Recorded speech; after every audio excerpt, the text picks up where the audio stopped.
movie that is the 7th entry in a series, and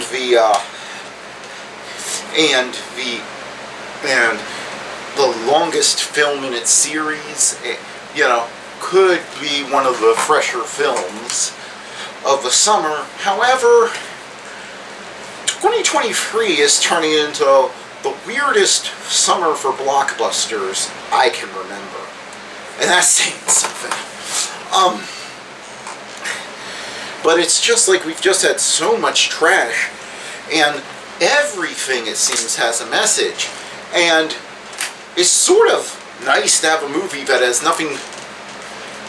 no message besides freedom good, being controlled by government bad, and self-sacrifice good, selfishness bad. And I'm going to get into a few spoilers for Mission Impossible Dead Reckoning Part 1, but let's just say I actually, and here's the thing, I really enjoyed John Wick Chapter 4. But it's a toss-up, whether as far as fun escapist action movies this summer, whether that or this movie is my favorite. I mean, it's really a toss-up. Now here's the thing. It's not a particularly deep movie, especially given its subject matter. If you're expecting a deep exploration into... If from the trailer you're expecting a deep exploration into what it means to have an AI that's rewriting what the truth is on the internet, and can follow everyone and can manipulate people, this isn't that. That AI is just there to give a target and to give and to give something that is the ideological opposite of everything Ethan Hunt believes. Ethan Hunt and his team believe in this movie, so far as freedom goes. And if you want to see that explored really in depth, because it is an in-depth issue, I would strongly recommend watching the 5 seasons of Person of Interest, because it handles the same subject matter, but because it's a television show, it gets to handle it. It gets to go in depth and go into, how social media is used to control Discord and all this stuff, and collect information and all that. All that sort of thing is explored in that series. And it makes sense. These are 2 separate types of products. I don't mind that. I don't mind that this is more shallow, because it's 2 separate types of product. Person of Interest is a TV series that has a TV series budget, so more of its story has to be told through dialogue and through people in the same standing sets and the same location, going to the same locations over and over again that they can get to produce it, near the studio to produce it. So that lends itself to one type of exploration. This lends itself to a sort of escapist adventure, but let me tell you, it does get intense at some points. Like, for instance, Gabriel, the main sort of antagonist in this movie, is the best villain they've had in any Mission Impossible movie, bar none.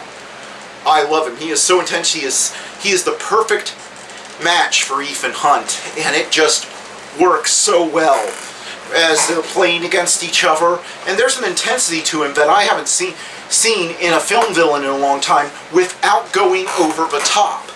He never has that, here's the thing, he has an intensity to him, but he never makes the mistake of going so far over the top that it becomes silly, like say, Zod in Man of Steel, or something like that, where he's shouting every line. No, his menace comes from the moment he walks into a room, he seems to be in control of it.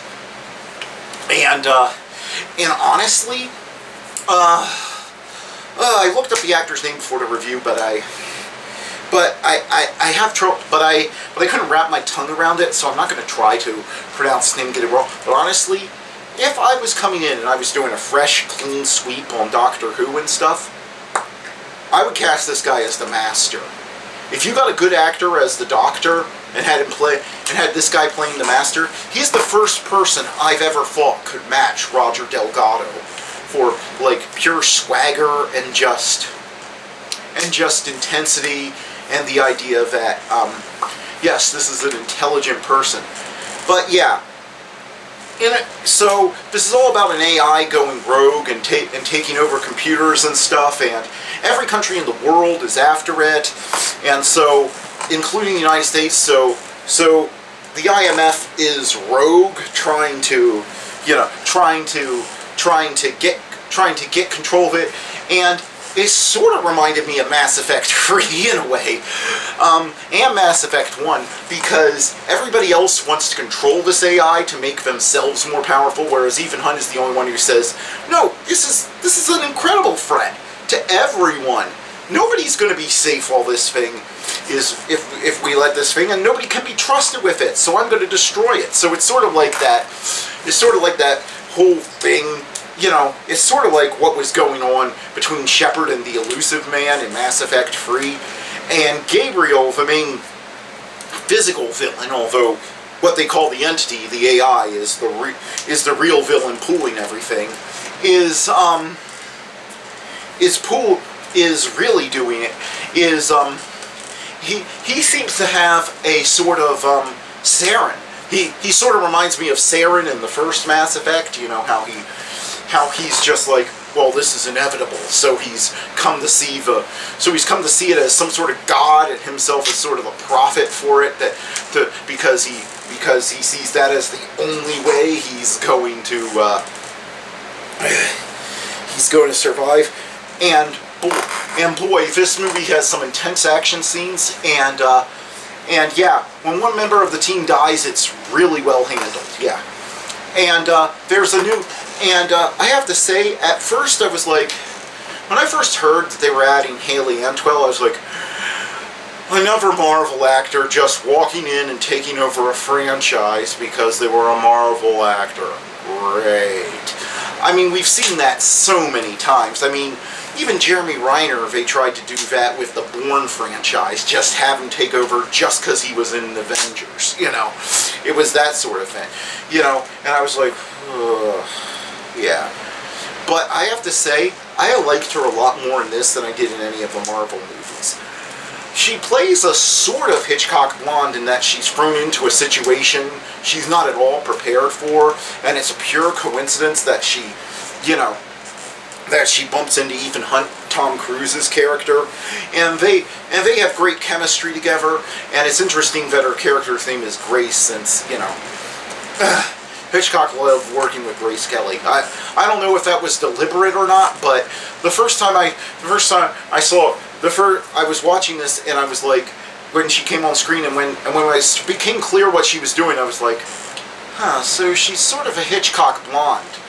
And then she said her name was Grace, and that was like, really? But anyway, and there are all sorts of great and fun action sequences.